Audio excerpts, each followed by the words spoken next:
He didn't deserve to die, but his death was completely preventable. Hello, true crimerers. This is a case of John Chau. Viewer discretion is advised. North Sentinel Island is located in the Bay of Bengal, and it's technically a part of India. Living on this small island is the Sentinelese people. They are an indigenous tribe of people, and it's a very unique situation. They are one of the last known peoples to not have any contact with the outside world. They have been around they approximate somewhere between 50 to 60,000 years. They believe that they are some of the very first people to migrate out of Africa. The language they speak is really not known by anyone. The tools they use are from I was reading, they found metal pieces from shipwrecks and wood and stuff like that from shipwrecks and whatever they can craft out of the land itself as tools and weapons. They fish in the ocean. They live in little huts. They are a very, very secluded people. Outside human contact with them has been almost non-existent. There has been one or two occasions in the past where the Sentinelese people have allowed someone to get close enough to maybe hand coconuts over, but that's it. There is a story where two fishermen had gotten too close to the island. They were killed by the Sentinelese people and their body parts were put onto stakes. This island is under protection, and it is literally against the law to go there without government approval, and getting government approval is almost virtually impossible.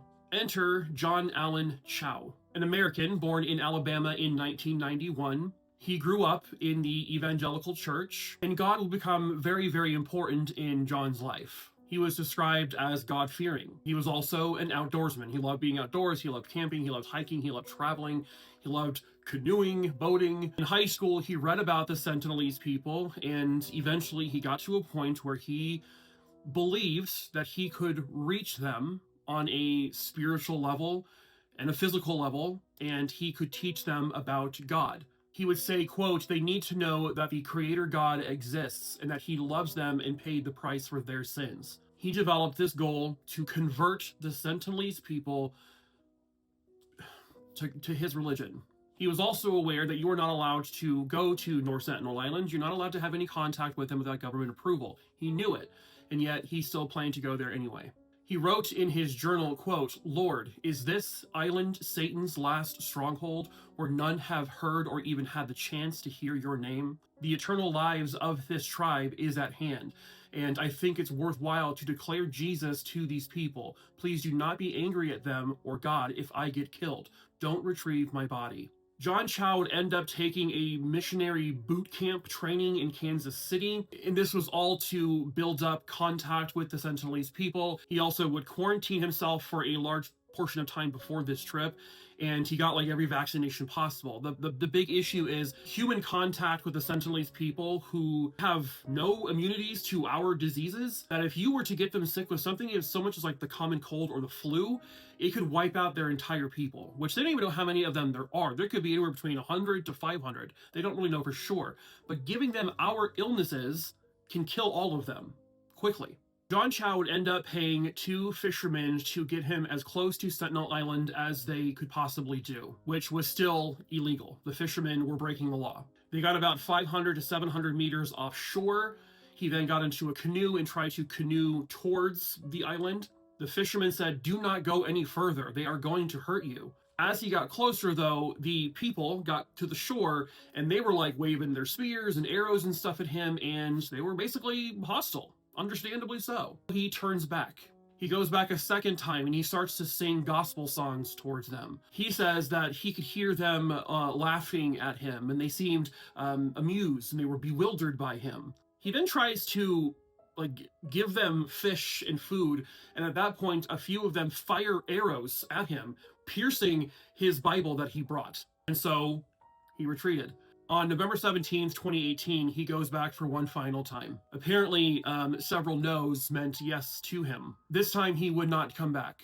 He had canoed towards shore. The fishermen had come back a little bit later, and they saw what looked like the Sentinelese people dragging a body along the sands of their beach, and then they saw them digging a hole and throwing that body in the hole and burying that person.